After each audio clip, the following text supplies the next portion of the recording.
Hi everyone, I hope you're all doing well. I hope you're having a wonderful weekend. Look at this display. I mean, look at this display. This is such an exciting time. I told you in a past video that I have so many replete daffodils. So elegant. It has a reflex perianth. Ice King is a double sport of ice follies. The cup of Ice King varies from flower to flower. Sometimes it's just extra messy. Here I have more Ice King. And this one is also Ice King. And look at how it looks. It's so different. Each flower is different. This is Queen's Day. There's a baby down here. I think this one is the biggest Queen's Day flower of all the Queen's Day daffodils in my garden. These are much smaller, as you can see. Frosty Snow starts like this. The cup fades and you have that ring that forms around the edge of the cup. It fades even further.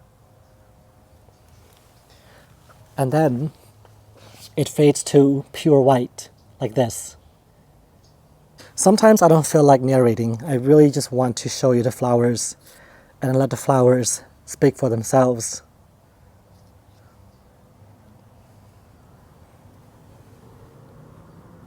Grand Soleil, these are finishing up, unfortunately, and I pick off the spent blooms just to keep it looking fresh.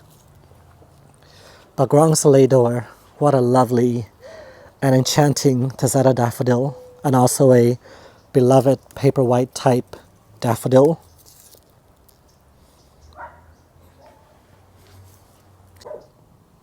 Pink Pride daffodils. I think it's been at least a week since these blooms have opened, and they're still so fresh.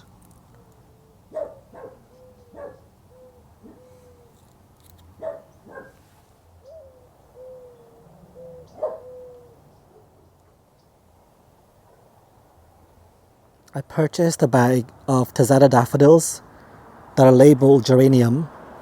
These are not geranium. They're very beautiful, but they're not geranium. They actually could be falconet, either falconet or another Tazetta daffodil. But they're a mystery to me, and they're actually quite gently fragrant. They smell like an oncidium orchid. The smell is not overbearing, and the flowers are just adorable. Look at this cutie right here.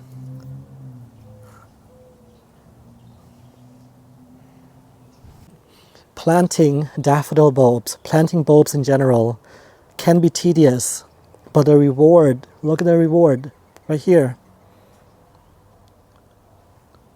We're rewarded with these blooms that bring so much joy, cheerfulness, and dazzling glamour to our gardens.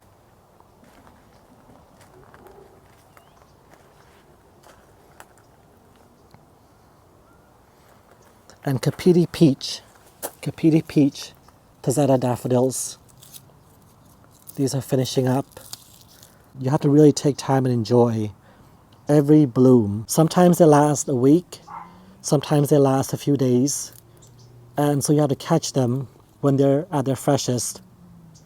But the wonderful thing about daffodils is that they come back, they return year after year, and they return with more flowers. They multiply, they naturalize.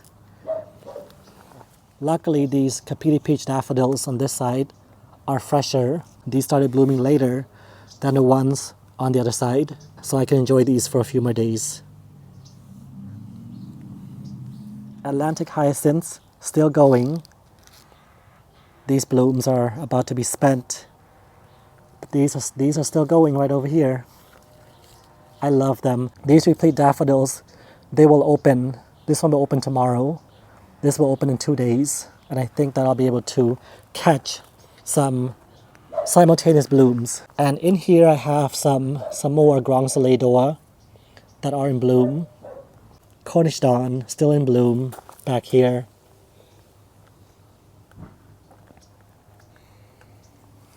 My Tazetta Daffodils from the Scilly Daffs blend from England's Isles of Scilly.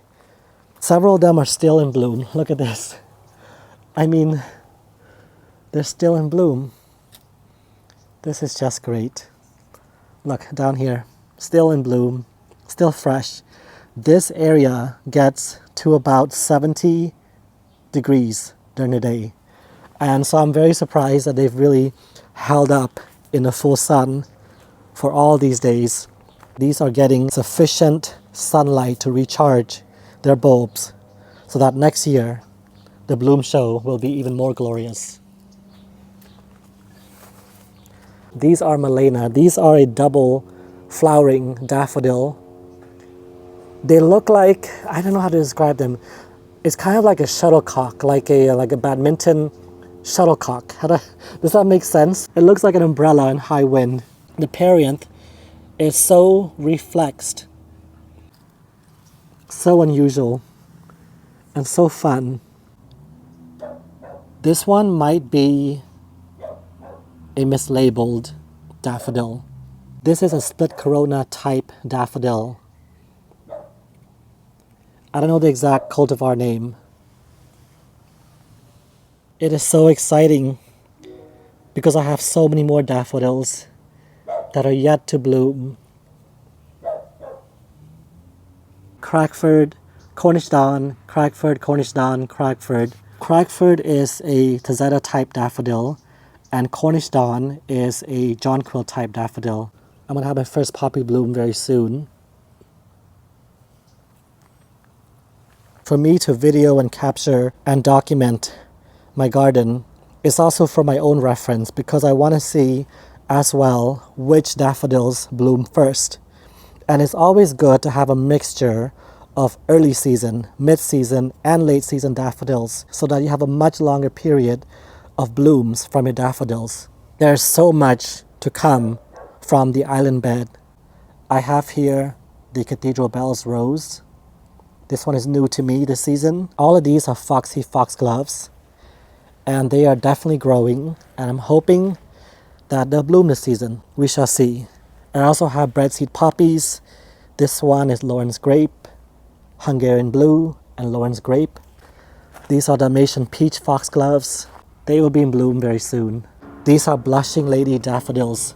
The cup is buttery yellow when it first starts, and then it becomes more and more peachy, like this right here.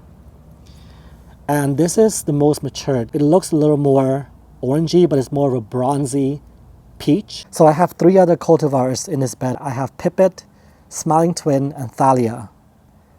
And those are planted in other parts of the bed, and they're not yet in bloom.